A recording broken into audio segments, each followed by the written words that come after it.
Hello दोस्तों, नमस्कार। मैं अजय कुमार सिंह आप लोग का स्वागत करता हूं अपने इस यूट्यूब चैनल पे। दोस्तों, आज के इस वीडियो में हम लगभग 15 से 20 स्टॉक्स के बारे में बात करेंगे, 15 से 20 कंपनियों के बारे में बात करेंगे। वो कंपनियां ऐसी होंगी जिनके शेयर एक एक्सपीरियंस्ड इन्वेस्टर अपनी पोर्टफोलियो में जरूर रखता है, या फिर हम कह सकते हैं एक बड़ा इन्वेस्टर जो कि शेयर मार्केट से लाभ कमाता है, शेयर मार्केट में प्रॉफिट उसको होता है। वो इन कंपनियों में से लगभग सभी या फिर मोर देन 60% कंपनीज को अपनी पोर्टफोलियो में जगह देता है।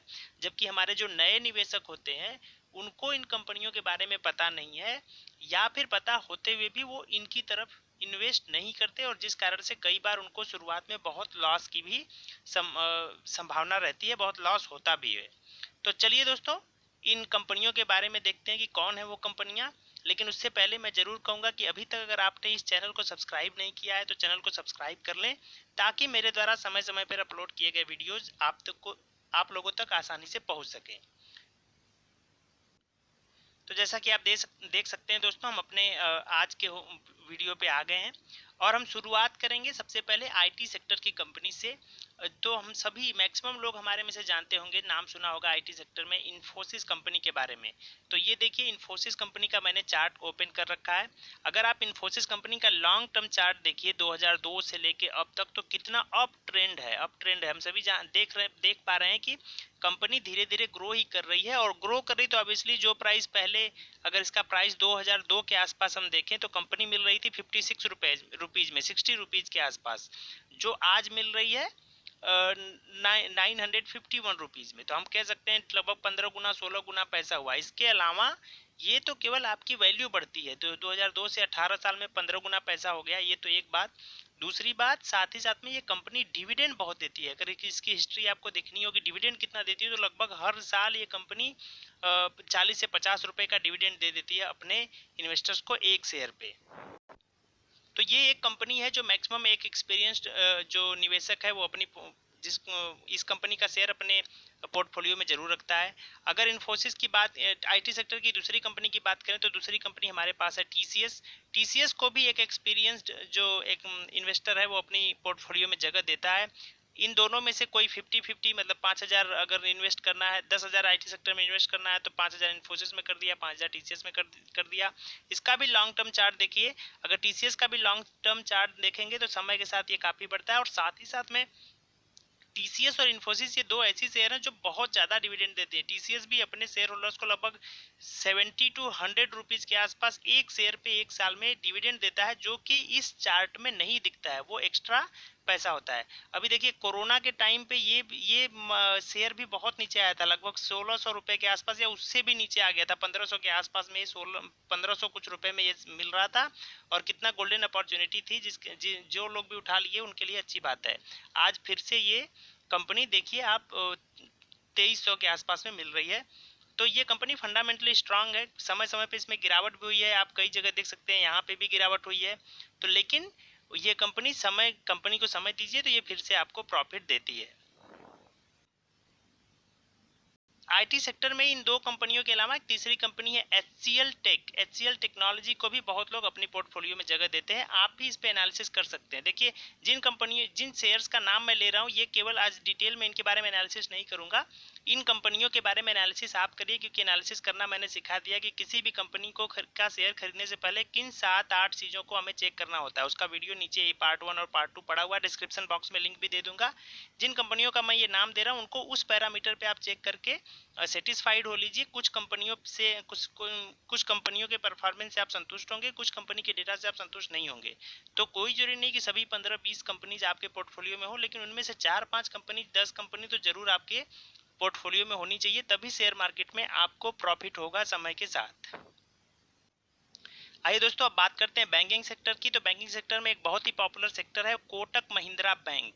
कोटक महिंद्रा बैंक के शेयर को अगर आप देखिए, लॉन्ग टर्म चार्ट देखिए, तो 2002 के आसपास ये कंपनी हमें मिलती थी 8 रुपए के आसपास। आप देख सकते हैं 7 रुपए 8 रुपए में ये जून 2006 रुपए 65 पैसे में 2002 में मिलती थी, और आज ये कंपनी 1344 रुपए में है 2002 से 18 सालों में। आप इमेजिन नहीं कर सकते कि कितना पैसा इसने डबल कर दिया। मुझे लगता है 200 टाइम्स, 1 रुपया 200 रुपया हो गया। तो इस हिसाब से आप कैलकुलेट कर सकते हैं कितना परसेंटेज मिलता है। और ये भी नहीं, ये और भी कंपनी बढ़ी थी, लेकिन कोरोना के कारण ये फिर से गिरी हुई है। ये कंपनी 1300 के आसपास नहीं, लगभग ये कंपनी मुझे लगता है आप देख सकते हैं 1600 1700 तक पहुंची थी, और कोरोना के कारण ये 1265 रुपए में अभी मिल रही है। अभी भी इसका वैल्यूएशन काफी सस्ता है। ये फ्यूचर में अच्छा परफॉर्म करेगी, क्योंकि कोटक महिंद्रा बैंक कितना बड़ा बैंक है ये आपको पता होगा, गूगल पे भी सर्च करेंगे तो आपको पता चलेगा। बैंकिंग सेक्टर की दूसरी दिग्गज कंपनी आप देख सकते हैं HDFC bank. HDFC bank Bharat की नंबर 1 प्राइवेट बैंक है, सबसे बड़ी प्राइवेट बैंक है, और इसका भी आप लॉन्ग टर्म ग्राफ देखिए कितनी तेजी से ऊपर की तरफ बढ़ रहा है, कोटक महिंद्रा बैंक की तरह ही। और इसका हम प्राइस देखें 2002 या 2000 के आसपास तो 20 रुपए में मिल रहा था, जो कि आज 1000 रुपए में मिल रहा है, यानी 50 गुना लगभग इसने पैसे को कर दिया है 20 साल में। 50 टाइम्स, बहुत ज़्यादा रिटर्न होता है ये। और किसी भी FD वगैरह में देखिए तो आपका 8 साल में 10 साल में पैसे 2 गुने होते हैं। तो इस साल से वो इस तरफ से देखें तो 20 साल में वो 5 गुने 6 गुने ही होंगे, 8 गुने तक से ज़्यादा नहीं होंगे। यहाँ 50-50 गुना होता है शेयर मार्केट में पैसा। बैंकिंग सेक्टर की एक और कंपनी ICICI बैंक, ये भी बहुत अच्छी कंपनी है। देखिए इसका भी ग्राफ ऊपर की तरफ है, लेकिन साथ ही साथ में आप देख सकते हैं इसमें गिरावट बहुत ज़्यादा होती है, जगह जगह पे गिरावट है। इस गिरावट से आपको परेशान नहीं होना। ऐसा हुआ होगा कि कई लोग यहाँ पे कंपनी को का शेयर खरीदे होंगे और कुछ दिनों के लिए वो कंपनी का शेयर गिर के यहाँ तक हुआ होगा, लेकिन अगर वो पैनिक होके यहाँ पे पैनिक उनके मन में हो जाएगा और वो धैर्य खो के यहाँ पे बेच देंगे तो उनको लॉस हो जाएगा। अगर वो होल्ड रखेंगे कंपनी को, कोई अच्छी कंपनी आप खरीदते हैं और उनको होल्ड रखते हैं तो ऑब्वियसली समय के साथ आपको बेनिफिट होगा। तो बैंकिंग सेक्टर में आप देखते होंगे, हमने देखा नए निवेशक जो आते हैं वो PSU कंपनीज की तरफ जाते हैं। वो पंजाब नेशनल बैंक खरीद लेंगे, इलाहाबाद बैंक को खरीद लेंगे, स्टेट बैंक ऑफ इंडिया को खरीद लेंगे। लेकिन अगर आप उनसे इनको प्राइवेट सेक्टर की बैंक HDFC को, कोटक को, ICICI को नहीं खरीदेंगे। अगर आप सिंपली उनका ग्राफ ही देख लीजिए तो PSU बैंक का ग्राफ देखिए, वो हमेशा डिकेइंग होगा, डिक्रीज कर रहा होगा। और प्राइवेट कंपनी जिनका मैंने नाम दिया, सभी नहीं, येस बैंक में मत चले जाइएगा, सभी कंपनियां नहीं, लेकिन इनको देखिए तो ये अप की तरफ बढ़ेंगे। तो हमेशा फंडामेंटली स्ट्रांग कंपनीज में जाना चाहिए, और ये वो कंपनीज है जिनको बड़े निवेशक या एक्सपीरियंस निवेशक जो है अपना बड़ा पूंजी इन शेयर्स में जरूर लगाते हैं, और रिस्क लेने के लिए भी कुछ छोटे शेयर्स में इन्वेस्ट करते हैं। तो आइए दोस्तों अब दूसरे सेक्टर में चलते हैं। दोस्तों NBFC कंपनी की बात करें, नॉन बैंकिंग फाइनेंशियल कंपनीज, तो इसमें बात करें तो एक बजाज फाइनेंस करके बहुत ही पॉपुलर कंपनी है। पता नहीं आपको पता है कि नहीं। बजाज फाइनेंस कंपनी देखने में तो काफ़ी महंगी लग रही है, लेकिन इसका रिटर्न देखिए। अगर आप रिटर्न देखेंगे तो 5 साल का मैंने चार्ट पैटर्न खोला है। 5 साल पहले ये कंपनी मिलती थी 527 रुपये में, 586 या 486 रुपये, 500 के आसपास मान लीजिए ये कंपनी मिलती थी जस्ट 5 साल पहले 2015 में, आप यहाँ देख सकते हैं। लेकिन आज इस कंपनी का दाम कितना है, ये कंपनी कोरोना के पहले लगभग 4700-4800, मुझे लगता है 4900 रुपये तक गया था। गूगल पूरा डेटा नहीं बता सकता है, NSE पे आप देख लीजिएगा 4900 रुपये तक गया था। यानी कि पैसे को लगभग 10 टाइम नहीं तो 9 टाइम कर दिया था केवल 5 सालों में। और अभी कोरोना के कारण ये कंपनी आ गई थी 1900 रुपये में, 1900 रुपये तक भी ये कंपनी आई थी। और बहुत सारे मैं ऐसे दोस्तों को भी अपने जानता हूं जो कि जब यहाँ से कंपनी घटने लगी कोरोना के टाइम में, तो कई लोगों ने 2200 पे एग्जिट किया, कोई लोग 2300 पे एग्जिट किया पैनिक क्रिएट करके, कोई लोग 1900 पे भी एग्जिट किया कि 2000 से नीचे आ गई, अब कंपनी बर्बाद हो गई। लेकिन फंडामेंटली स्ट्रांग कंपनी है दोस्तों ये, इस पर आपको भरोसा दिखाना होता है। देखिए जैसे ही समय बीता और ये 3470 तक ये कंपनी आ गई है। तो यहाँ पे भी देख सकते हैं इस चार्ट में ऐसा कोई भी शेयर नहीं है जिसमें गिरावट ना हो। यहाँ पे भी आप देखिए इस कंपनी में गिरावट हुई थी समय के साथ, लेकिन आपको धैर्य रखना है। अगर कंपनी फंडामेंटली स्ट्रांग है तो फंडामेंटली स्ट्रांग है कि नहीं ये जानने के लिए वही जो 7 स्टेप मैंने बताए हैं वो आपको देखने होते हैं, जिसका डिस्क्रिप्शन बॉक्स में मैं लिंक दे रहा हूँ। अगर आपने वो वीडियो नहीं देखा तो फिर से देखिए। और हमारे लिए ये बहुत ही अच्छी किस्मत की बात थी कि कोरोना काल आया और ये 1900 रुपये, 2000 के नीचे भी मैंने कुछ माल उठाए हुए हैं बजाज फाइनेंस में, जो कि अभी अभी देख सकते हैं आप 3400-3500 के आसपास अगर ये कंपनी चल रही है तो कितना गजब का रिटर्न दे रही होगी किसी भी इन्वेस्टर्स को।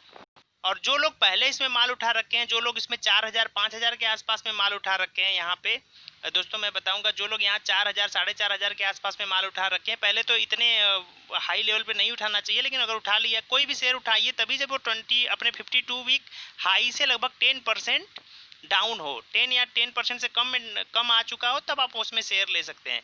लेकिन अगर जो लोग यहाँ पे भी हाई पे भी शेयर को ले लिए तो भी कोई दिक्कत की बात नहीं है, समय दीजिए, ये कंपनी आपको प्रॉफिट में ही लाके छोड़ेगी, थोड़ा टाइम लग सकता है। ऐसे ही एक और कंपनी की बात करें तो HDFC ग्रुप का HDFC AMC, इस कंपनी के बारे में तो मैंने डिटेल में वीडियो बनाया है, आप उसे देख सकते हैं, डिस्क्रिप्शन बॉक्स में मैं लिंक दे दूंगा।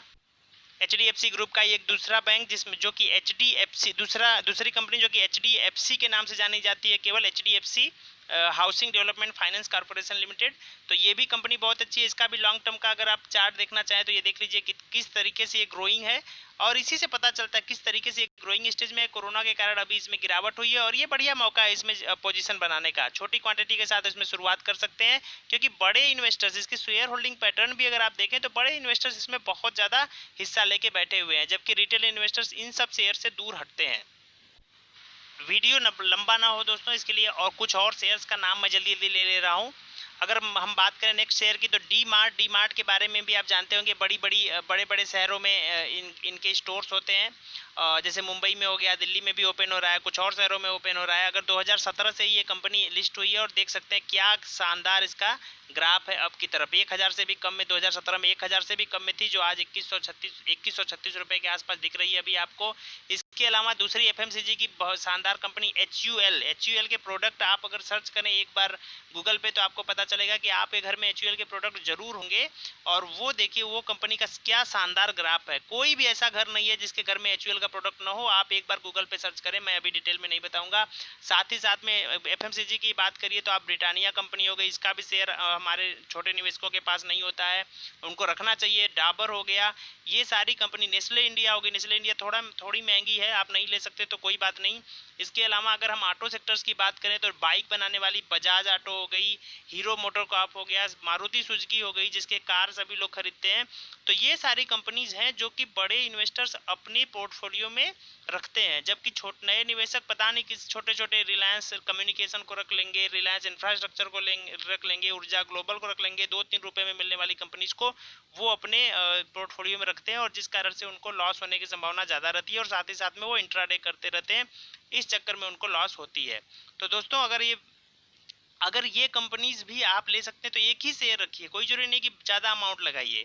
क्वांटिटी की तरफ आपको फोकस नहीं करना, आप एक ही क्वांटिटी उठाइए, लेकिन इन कंपनियों का शेयर खरीदिए ताकि आपको प्रॉफिट होने की संभावना ज़्यादा रहे, और प्रॉफिट हो ही, लॉस तो बिल्कुल नहीं होगा। हो सकता है प्रॉफिट थोड़ा धीरे हो देखने के लिए, जैसा कि लोग बताते हैं एक दिन में 15%, एक दिन में 10%, वैसा तो नहीं होगा, और वैसा कमाने जाएंगे तो आप अपना मेन कैपिटल गवा देंगे। तो धीरे धीरे कमाइए, कम कमाइए, लेकिन सिक्योर कमाइए, इसमें आपको कोई रिस्क नहीं होगा। जैसा कि आप ग्राफ देख सकते हैं, थोड़े दिनों के लिए कभी कभी गिरावट होती है, लेकिन वो फिर झटके में एक बार में ही पूरा कवर करके आगे भी निकल जाते हैं ऐसे शेयर्स। दोस्तों आज की वीडियो में बस इतना ही, लेकिन आप लोगों से एक बात जरूर कहना चाहूँगा कि अगर आप नए निवेशक हैं और डीमैट अकाउंट खुलाना चाहते हैं तो नीचे मैं डिस्क्रिप्शन बॉक्स में लिंक दे रहा हूँ, अभी ऑफर चल रहा है। अप स्टॉक्स का जो अकाउंट है, डीमैट अकाउंट, वो फ्री में ओपन हो रहा है। आप ओपन करके चाहे इन्वेस्टमेंट करें ना करें, लेकिन ओपन कर लेंगे तो आप शेयर में होने वाले जो उसके शेयर प्राइस में मूवमेंट है उसको आप ऑब्जर्व कर सकते हैं। तो नीचे डिस्क्रिप्शन बॉक्स में लिंक दे रहा हूँ, वहाँ से आप अपना चाहें तो डीमैट अकाउंट ओपन करा सकते हैं। साथ ही साथ में दोस्तों उम्मीद करता हूँ ये वीडियो आपको पसंद आया होगा। अगर वीडियो पसंद आया हो तो वीडियो को लाइक करें, चैनल को सब्सक्राइब करें, और वीडियो को ज़्यादा से ज़्यादा शेयर भी करें। इसी उम्मीद के साथ कि नए वीडियो में आपसे फिर मुलाकात होगी। अभी के लिए bye bye, take care, thank you very much.